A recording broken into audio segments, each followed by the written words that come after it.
Thank you so much, Abbas, for enriching our knowledge towards this and giving us a lot of insights. I'm sure a lot of people have taken a lot of insights. So thank you. Thank you so much once again. And now moving on to the last keynote address for the day, ladies and gentlemen, we are going to be having Mr. Aftab Syed, Vice President of BFSI Tenable India. So welcome you to FinSec 2022 and over to you, sir. Thank you, Navya. Am I audible? Good. Let me just quickly share and then we are good to go. I hope you're able to see my screen, or was it different? Okay, one sec. Yeah, perfect. Ladies and gentlemen, good afternoon. And my name is Aftab Syed. My day job is to help empower customer to enable and understand and reduce the cybersecurity risk. That's how what I do in Tenable. I manage the banking and financial vertical and global system business for Tenable. As I have tagged it here, I tell stories, kahaniyan sunata hu. I like to hear and tell stories. I believe the toughest message can be delivered via an interesting child story. And that's how we have grown listening to elders and reacting with happiness, excitement, and sometimes with grief, basis on what story you're listening. Stories have a lot of impact, and the listeners start relating to his life experience, and that's where it starts turning interesting. So we'll start with the story. This picture, I'm sure you know what I'm going to talk. It relates to two stories. One is the tale of six differently abled men with an elephant, right? You recall the childhood one? And everyone touches a different part of the elephant variously and describes the elephant as a spear or a wall, a snake, a tree, a fan, and a rope. Correct description was missing, of course, because everybody was perceiving from his sense and thought process. So it is with cyber securing your organizations also. Describing is ever evolving problem, requires more cooperation among entities around the world to be better understood and effectively fought. Now, the second story along which you are exactly seeing is an elephant tied to a small rope. Now, what happens? They grow up, they're young, they are tied with a small rope, and that's enough for them to hold. As they grow up, they are so conditioned to believe they cannot break away. They believe the rope can still hold them, so they never try to break free. It's in the mind, right? Similarly, where we are used to doing things, processes in a set way, and we like it, we are comfortable with that. In typical IT and in security organizations, since this is the session, example is like scanning the IT assets once in a 6 months or a 3 months. But what happens in between? Nobody is stopping. The hackers are not stopping. But our mind is conditioned that we have done this scan and we are good. Now I know many of you have already broken this rope, which was conditioned to believe it could be. Mindset, some with some effort, and with good qualified tools, it's possible. That's what is happening now. Taking cue from my first story, where cyber securing your organization describing is an ever evolving problem, we move to the next slide. There is some data we'll put on for our discussion. These are data, of course, I have picked up from these sources, and they are exactly being portrayed as it is.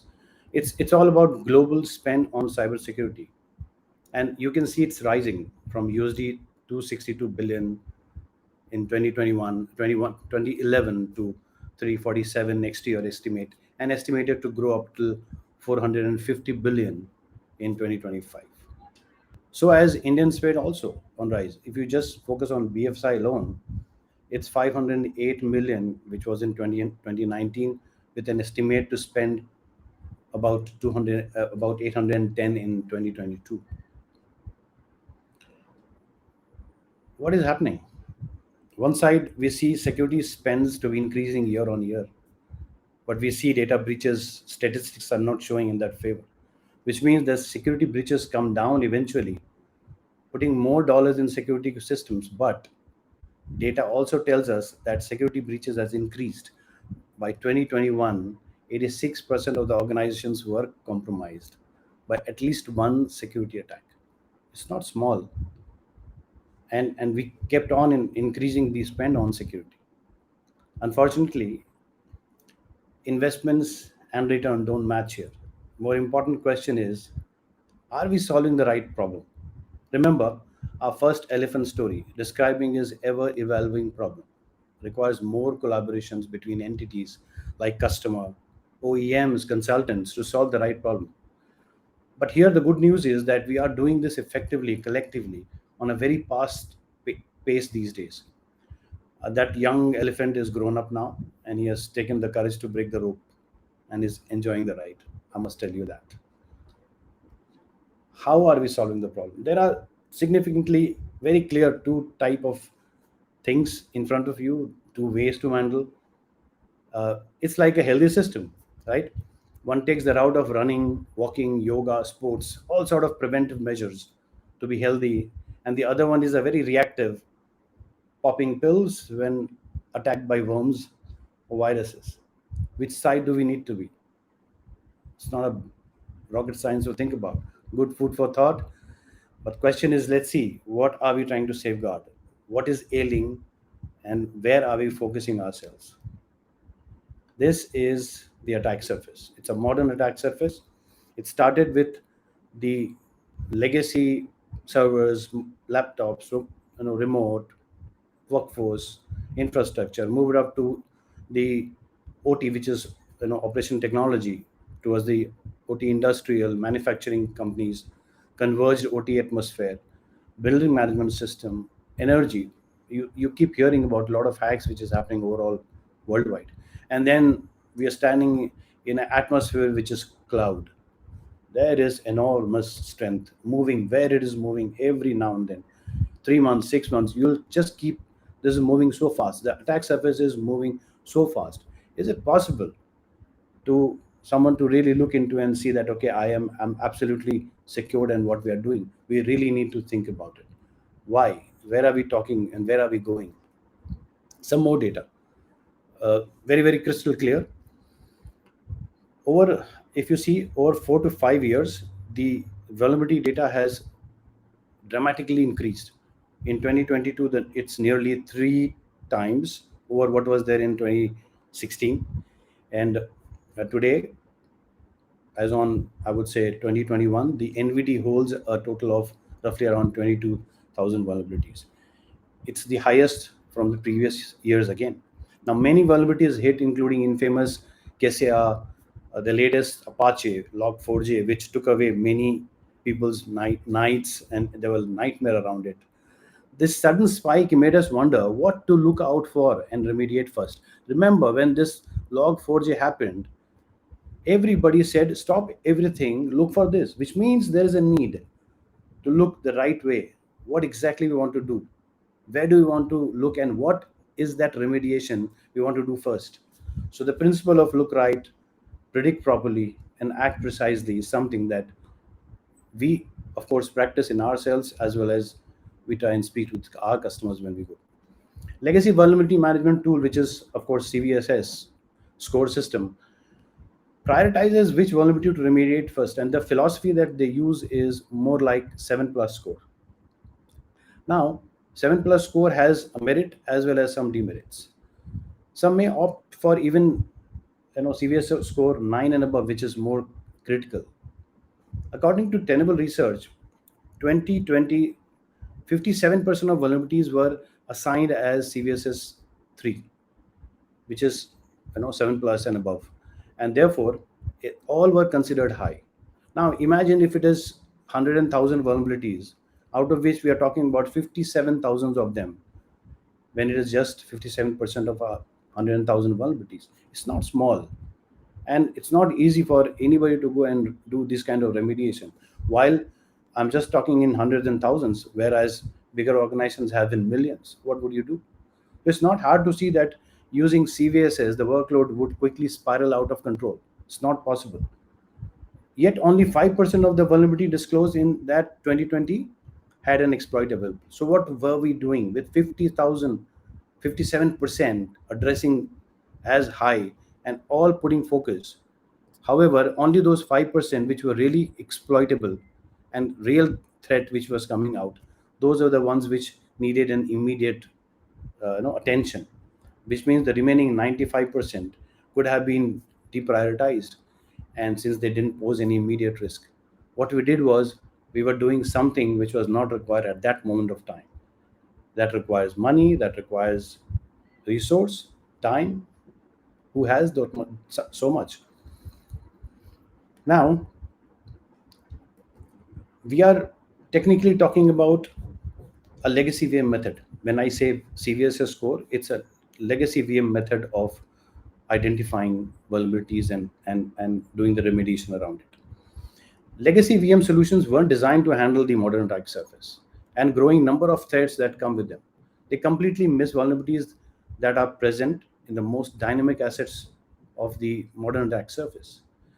Now, legacy VM tool lack the level of insights necessary for security team to even communicate their effectiveness within their team, as well as up to the executives and other decision makers. The communication was also lacking.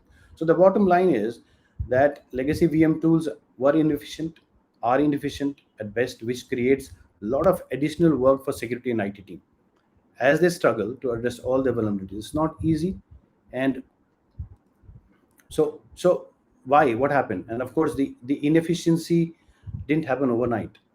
Slow and steady, the attack surface increased multifolds with the evolution of technology, business size, and infra choices. Now it has become such large and modern that regardless of company size, they will never have enough resource to remediate every vulnerability across all attack path. No one can do it. Nobody has so much of people who can deploy everybody to do that 57% of vulnerabilities which was identified as 7 plus. It will require a big ship, an intelligent one, a good VM strategy which can not only save resource time but focuses to that 3 to 5% which is most critical vulnerabilities that are being exploited now. The rest others can be deprioritized. A system which can simply automate scan to remediation process, integrate with security ecosystem, finally communicate to the stakeholders of the organization how the health is today. And this all can be done over a cup of coffee looking at a customized dashboard. One should know what's ailing, where is the problem. Do we really need to run another 5 miles tomorrow to maintain a good health? That's what we are talking about these days, which means we are talking about being proactive and not a reactive method.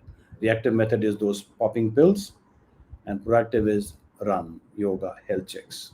That's what we are talking about. The big shift that and the intelligence which I spoke in my earlier slide, that's we call risk-based vulnerability management. Now, what it does, this employs machine learning. It has capability to assess traditional and modern assets of attack surface.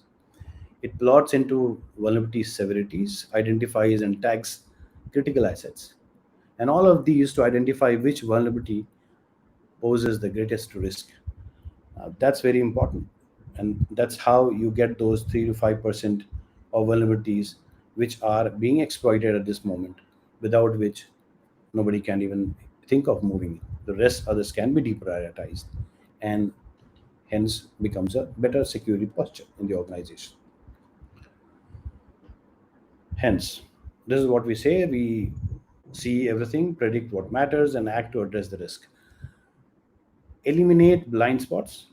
In short, when we are talking about risk-based vulnerability management, we eliminate blind spots so we can address the entire attack surface, including the modern assets across cloud containers, web apps, and operational technology environments also.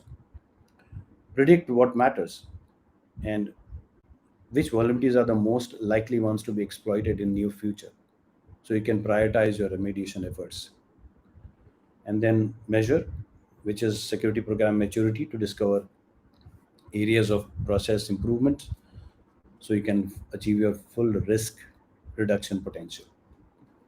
Now, since the entire session is going late, I do have to skip out of this meeting, but what I'm trying to do is I'm leaving my email ID. Please be kind to write me. If you have any queries, we will be able to address. uh, the session is running a little late, and I have taken out some more meetings out of it. So I'll definitely have to move out. So organizers, if you can help us move to the next session, please.